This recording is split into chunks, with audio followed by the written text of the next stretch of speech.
Dear students, अस्सलाम वालेकुम वरहमतुल्लाहि वबरकातुहू। आज पहले यूनिट के मैट्रिक्स वाले यूनिट के लॉन्ग सवाल मैं आपको कुछ करवाने लगा हूँ। पहले शॉर्ट सवाल हो चुके हैं पहले यूनिट के, उनमें से ये सवाल मैंने लिखा है, इसमें ए और बी की वैल्यूज फाइंड करनी है। इस 2 को अंदर मल्टीप्लाई कर देना है। 2 को 2 से 4, 8 माइनस 6 2a। 3 को अंदर मल्टीप्लाई करना है।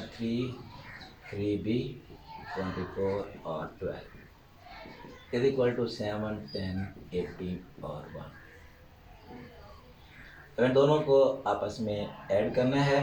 कॉरस्पॉन्डिंग एंट्रीज को 4 + 3 8 + 3b -6 + 24 2a -12 is equal to 7 10 18 and 1। अब यहाँ 4 और 3 7 हो गए, 24 प्लस के हैं -6 तो 18 बच गया। यहाँ बाज़ स्टूडेंट्स ऐसा करते हैं कि इसको 8 + 3 11 भी लिख देते हैं। ये 11 भी नहीं होगा क्योंकि इसके साथ b है, इसके साथ तो b है ही नहीं। तो ये दोनों अलग अलग चीज़ें हैं। 8 का 8 आएगा और 3b का 3b आएगा। और सेम इसी तरीके से 2a का 2a आएगा और 12 का 12 ही आएगा। सेम जैसे हैं वैसे ही रहेंगे। इसको आपने इकट्ठा नहीं कर सकना। 7 10 18 और 1। अब ये दो मैट्रिक्स बन गई, ये दोनों इक्वल हैं। इसका मतलब हो गया कि इनकी कॉरस्पॉन्डिंग एंट्रीज आपस में बराबर होंगी। यहाँ पर आप देखें तो ये 7 और 7 भी इक्वल हो गया, 18 और 18 भी इक्वल हो गया। इनको लिखने की ज़रूरत नहीं है। तो 8 + 3b = 10 और 2a - 12 = 1। ये वाला इसके इक्वल हो गया, ये वाला इसके इक्वल हो गया। अब आपने इसको सॉल्व करके ए की वैल्यू निकाल लेनी है, दूसरे को सॉल्व करके बी की वैल्यू फाइंड कर लेनी है। यहाँ से ये 3b, ये 8 उस साइड पर जाएगा, उधर जाकर ये -8 हो गया। 3b = 2 और b = ये 3 इधर आकर डिवाइड हो गया, b = 2/3। 2a -12 उस साइड पर जाएगा तो उधर जाकर +12 हो गया। 2a 12 + 1 13, a = 13/2। ये हमारे पास a और b की वैल्यूज़ फाइंड करनी थी, वो a और b की वैल्यूज़ आ गई। तो अगला सवाल जो लॉन्ग के तौर पर आ सकता है वो है a, b और c की वैल्यूज़ आपको दी गई हैं। इसकी मदद से आपने ये चीज़ें साबित करनी है कि A B is not equal to B A into B C equal to this. ये 4 पार्ट्स हैं। तो ए बी फाइंड करेंगे। पहले ए -1 3 2 और 0, फिर बी 1 2 -3 और -5। इन दोनों को मल्टीप्लाई करना है और मल्टीप्लाई का वही तरीका जो पहले मैं आपको समझा चुका हूँ। मल्टीप्लिकेशन के में ये ऐसे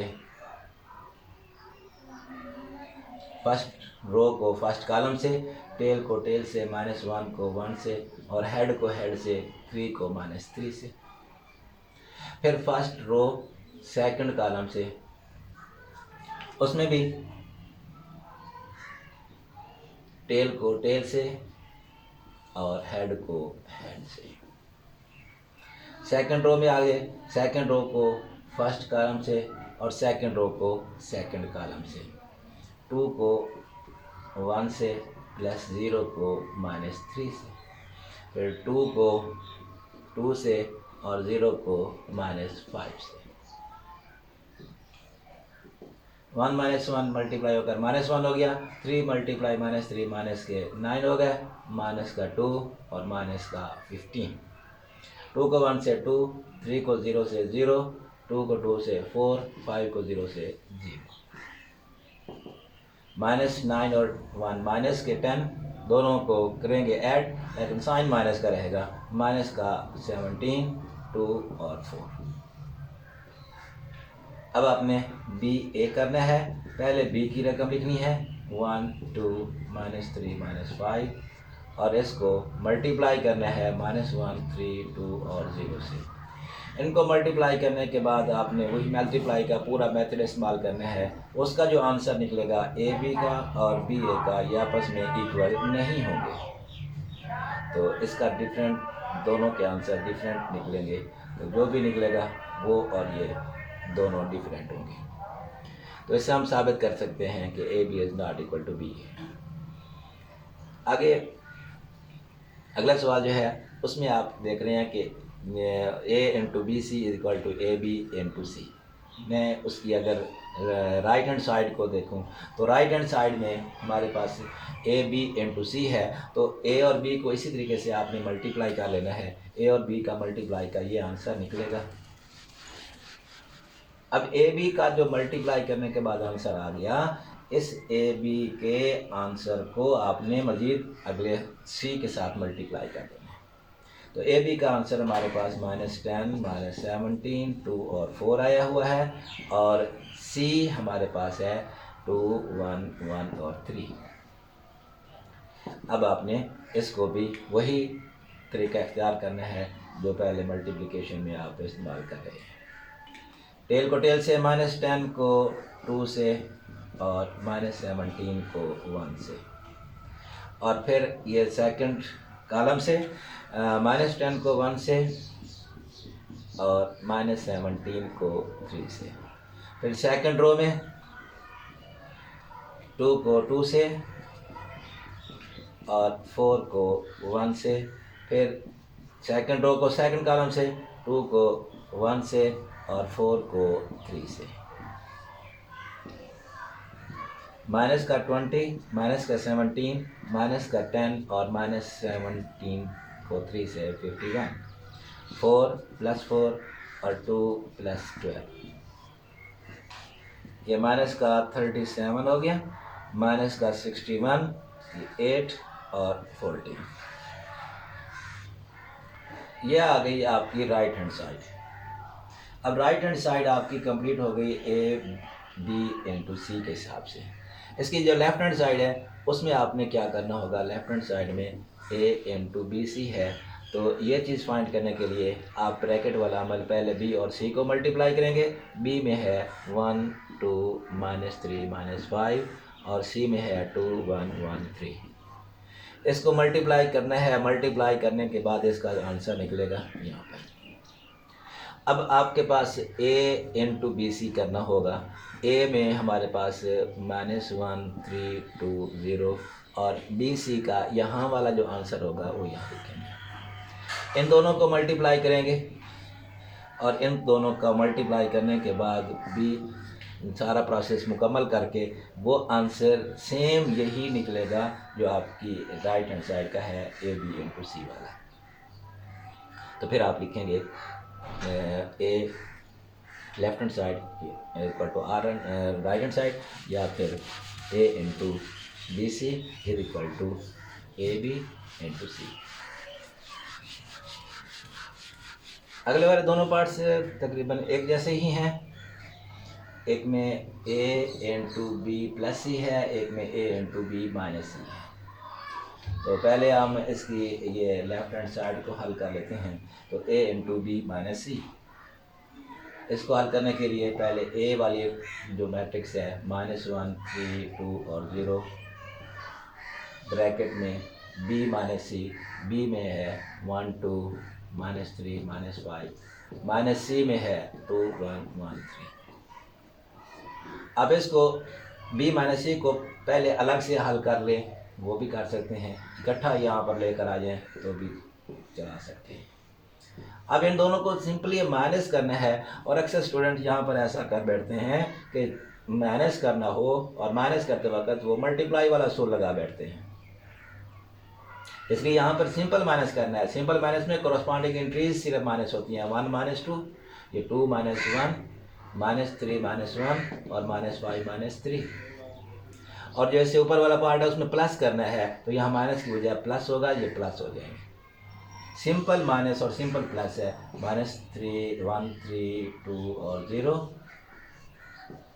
माइनस का 1 बच गया, प्लस का 1, माइनस का 4 और माइनस के 8 हो गया। अब ये साइड हमने बी माइनस सी को माइनस करने के बाद, सब्ट्रैक्ट करने के बाद ये आ गई, और इसको अब आपने सिंपल मल्टीप्लाई करना है। और मल्टीप्लाई का तरीका बार बार आप समझ चुके हैं कि -1 को -1 से, +3 को -4 से, फिर -1 को 1 से, 3 को -8 से, 2 को -1 से, 0 को -4 से, 2 को 1 से, 0 को -8 से। ये माइनस को माइनस से मल्टीप्लाई करेंगे, +1 हो गया, -12 हो गया, -1 और -24, -2 और ये 0, 2 और ये भी 0, -11, -25, -2 और ये 2। ये आपकी लेफ्ट हैंड साइड कंप्लीट हो गया। अब इसकी राइट हैंड साइड में आप देख रहे हैं कि AB -AC है, तो पहले आप सिर्फ सिंपल AB निकालेंगे, यानी A -1 3 2 0, इसको B के साथ मल्टीप्लाई करना है। B में हमारे पास है 1 2 -3 और -5, इसको मल्टीप्लाई करते आना है। मल्टीप्लाई करने के बाद आपके पास ये आंसर आ गया AB का। उसके बाद आपने A और C को मल्टीप्लाई करना है, -1 3 2 0 और C के 2 1 1 3, इसको भी मल्टीप्लाई करना है। मल्टीप्लाई करने के बाद इसका भी आंसर आ जाएगा। ये AB का आंसर और AC का जो आंसर होगा, दोनों को आपने सब्ट्रैक्ट कर देना है, AB -AC।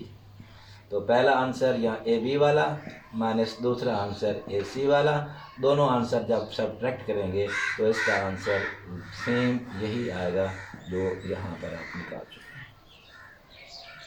अगर इसके इक्वल आ गया तो इसका मतलब है आपकी left hand side right hand side का इक्वल आ गई। अगर ये इक्वल नहीं आता तो इसका मतलब है आपका आंसर गलत होगा। तो इसी तरीके से जो ऊपर वाला सवाल है उसमें आपने B और C को यहाँ प्लस करना है। B और C को प्लस करने के बाद A को प्लस वाले के साथ मल्टीप्लाई कर देना है। मल्टीप्लाई करने के बाद उसका लेफ्ट हैंड साइड का आंसर हो जाएगा। राइट हैंड साइड में A B को इसी तरीके से मल्टीप्लाई करेंगे, A C को इसी तरीके से मल्टीप्लाई करेंगे और यहाँ माइनस की बजाय उनको प्लस करेंगे, तो दोनों के ये वाला आंसर और ये वाला आंसर इसमें भी सेम निकलेगा। तो ये मल्टीप्लिकेशन के हिसाब से आपके लॉन्ग सवाल बन सकते हैं। और इसके अलावा एक सवाल और भी आपका ये इस तरीके से बन जाता है, A B transpose is equal to B transpose A transpose. इस तरह के सवाल में आपने क्या करना होगा कि इस साइड पर आपने पहले A और B को मल्टीप्लाई कर लेना है। A और B को मल्टीप्लाई करने के बाद जो आंसर आएगा उसका ट्रांसपोज लेना है। तो यही अगर फर्ज के हमारे पास है,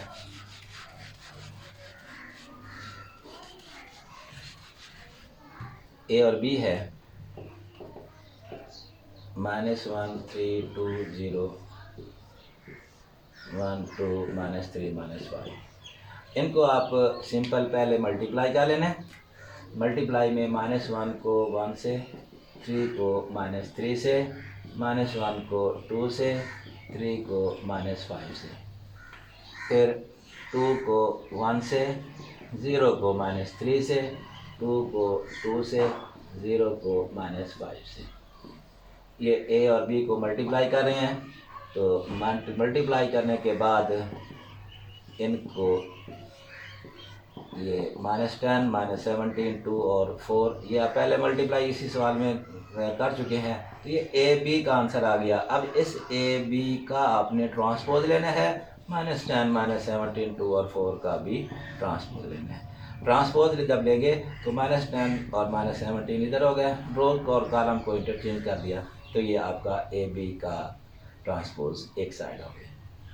दूसरी साइड में आपने B ट्रांसपोज और A ट्रांसपोज करना है। तो पहले B वाली मैट्रिक्स जो है वो है 1 2 -3 -5, इसके ऊपर ट्रांसपोज, फिर A की -1 3 2 0 और इसके ऊपर भी ट्रांसपोज। अब यहाँ पर पहले आपने ट्रांसपोज ले लेना है, इसका भी पहले ट्रांसपोज ले लेना है।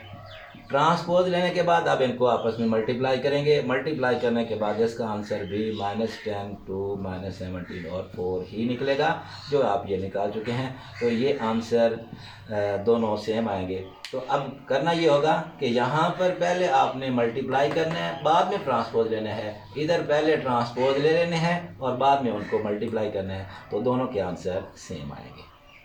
तो ये मल्टीप्लिकेशन तक के आपके लॉन्ग सवाल बनते थे। अब नेक्स्ट लेक्चर में इंशाल्लाह अगले एक्सरसाइज से जो लॉन्ग सवाल बनते हैं वो करूँगा। तब तक के लिए अल्लाह हाफिज़।